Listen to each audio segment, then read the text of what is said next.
BFM Business, le grand journal de New York, Emmanuel Dutheil. Allez, c'est parti pour 2 heures de grand journal ici en direct de New York. On est tout de suite avec Anne de Lovinistone. Bonjour. Bonjour. Merci d'avoir accepté notre invitation. Alors, vous êtes la présidente ici de l'Association des Amis des Grandes Écoles Françaises à New York. Vous êtes une ancienne de l'ESSEC et de Sciences Po. Vous êtes aujourd'hui senior vice-présidente chez Merrill Lynch Wealth Management, division aujourd'hui de Bank of America, rachetée pendant la crise. Alors vous, votre branche s'occupe de fournir des services en gestion de patrimoine et investissement pour des Français un peu partout dans le monde, que ce soit des individus ou des entreprises. Comment on en arrive là déjà ? Déjà, je crois, d'abord merci de m'avoir reçu aujourd'hui, c'est très sympa pour les grandes écoles. Je crois qu'on en arrive là d'abord avec beaucoup de travail, un amour pour les États-Unis, une décision prise assez vite de travailler pour des groupes américains. Et puis ensuite, une série de chances et puis surtout un visa pour arriver à travailler dans une société américaine à New York. Voilà. Oui, un visa, c'est vrai que c'est le plus dur peut-être à trouver. Vous êtes là depuis maintenant un peu plus d'une quinzaine d'années. Vous êtes donc à la tête de cette association des amis des grandes écoles françaises. Ça sert à quoi ? Ça sert à quoi ? Écoutez, faut peut-être d'abord rappeler pourquoi on a fait ça. On était en 2003 et mon collègue Jean-Hugues Monnier, centralien, et moi-même, nous interrogions sur la manière d'aider nos autorités consulaires et diplomatiques dans notre vie de tous les jours, puisque on sentait vraiment un French bashing assez impressionnant. Nous deux étions dans des sociétés américaines, donc et ça vous le ressentiez vraiment? On le ressentait à la machine à café, on le ressentait partout.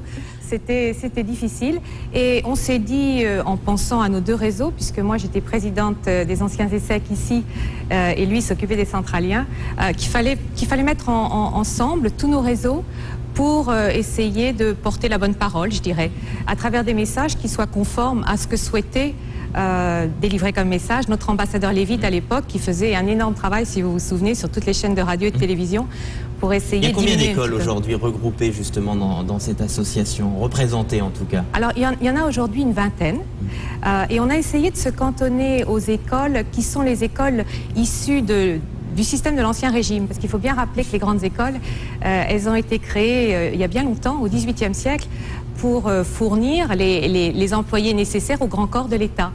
Et donc on a souhaité continuer sur la vocation d'excellence que représentent les grandes écoles et donc se limiter aux grandes écoles qui ont fourni traditionnellement nos grands commis de l'État et les grands corps français. Donc en tout cas, ce qui peut paraître paradoxal presque aujourd'hui encore aux États-Unis, quand on parle même avec des recruteurs américains, l'école la plus connue, l'université la plus connue, c'est la Sorbonne, et de très très loin. C'est-à-dire qu'après, il y a quasiment une méconnaissance, j'exagère et je caricature un peu, mais quasiment une méconnaissance totale des grandes écoles françaises, hormis la Sorbonne.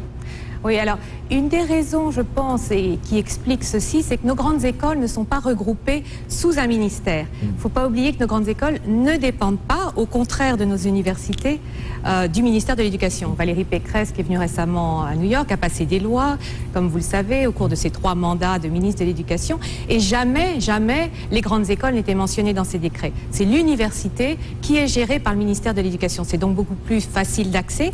L'autre aspect des grandes écoles, c'est que c'est un système très fermé. Il ne faut pas oublier qu'on y rentre par concours. C'était la volonté du roi Louis XIV à l'époque d'organiser ces grands concours et cette sélection par le concours.